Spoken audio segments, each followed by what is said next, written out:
everyone, and welcome to the Financial Freedom Podcast. So today we're going to do a share and review, and that share is Ebos. So I'll just share my screen. Right, so I've pulled up Ebos group here on the computer. Now I just use a platform called Yahoo Finance for the New Zealand share market.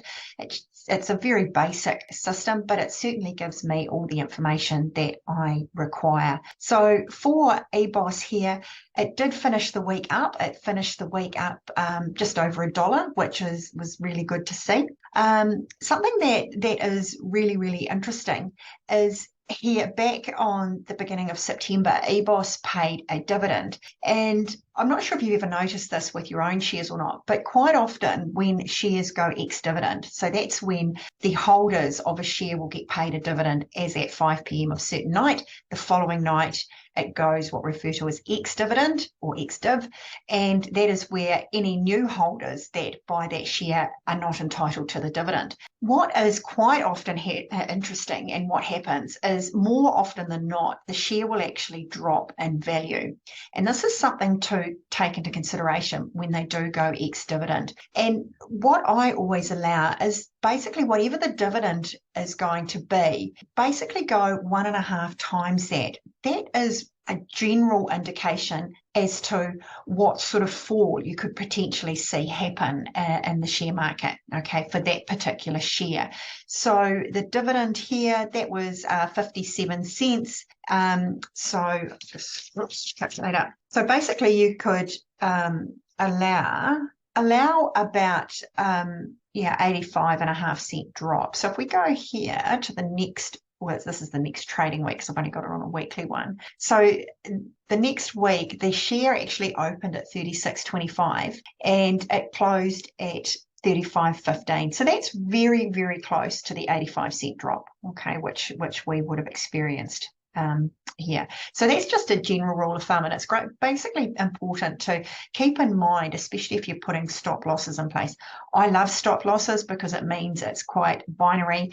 I don't have to worry about what's happening in the market. I can walk away. I can do whatever I like, knowing that generally the market will take care of itself. Something else I wanted to point out to you on this particular share is look at this big gap.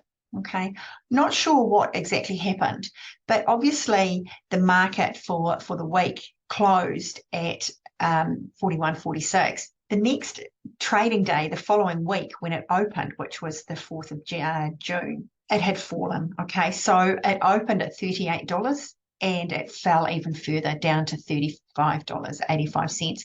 So this is something that you do have to be mindful of with shares, that sometimes you can get a gap happen like this on the downside. Obviously, they can happen on the positive side as well, which is a good thing. But if you are holding this share, and it certainly did happen to me, I had my stop placed in a region between these two candles, and the share actually fell through my stop, and which it wasn't a good thing. So why does that happen, you might ask? And that's a very good question.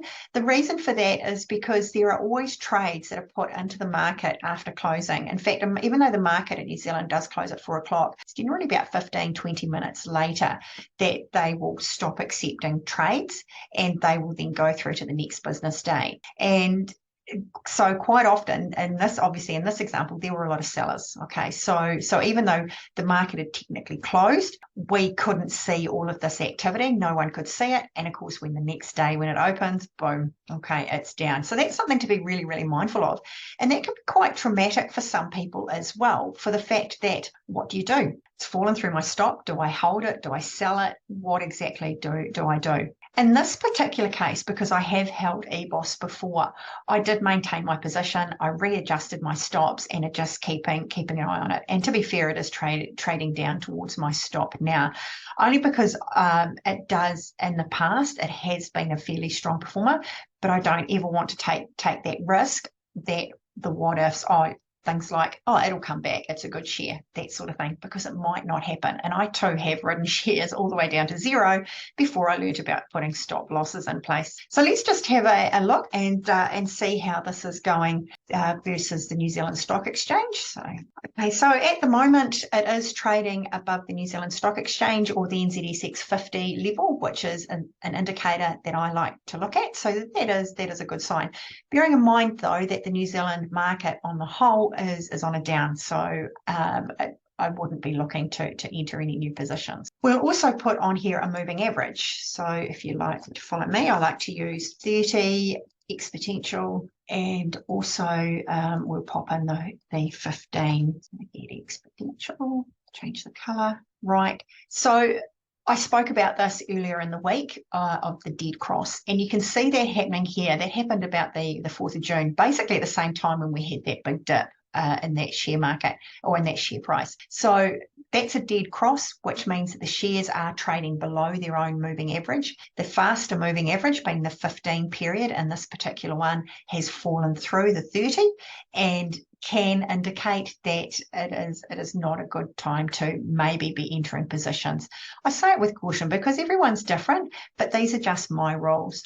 So that's the thing too, is this video is just intended to give you education purposes only. It is certainly not recommendations or personal financial advice. You do need to go and have a chat to your own personal financial planner or advisor in that situation.